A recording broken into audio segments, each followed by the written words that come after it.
High school football is in the air, and with our first games almost here, it's time for a preseason look at our area teams.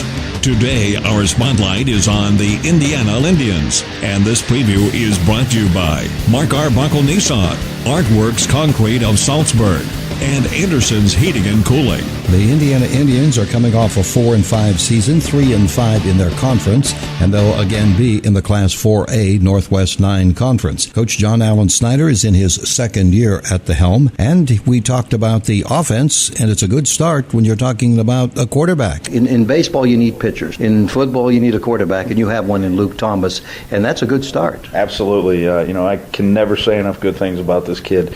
He's just a grinder. He's not a screamer and a yeller, but he's a lead by example kind of guy. He's certainly taken the reins of this football team. It's his team, unquestioned, no doubt about it. And he's as good as he wants to be on any given day, and usually that's pretty darn good. We're very lucky. I'm very blessed to have my first quarterback as a head coach to be Luke Thomas. I couldn't ask for a better one. All right. Quarterbacks need protection. Front line. Tell me a little bit about your offensive line as of now. And we'll have, I like to say, we'll have 3.5 starters back. Our bookends, Brant Newman and Alex Donahue, will be back at the tackles. Ben Bianco, as of right now, is going to be our center. Now, there's a chance he could move to tight end if we get some injured guys back. Brent Johnson, we call him Thor.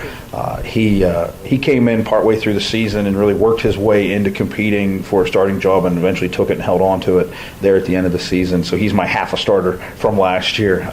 We have those three guys.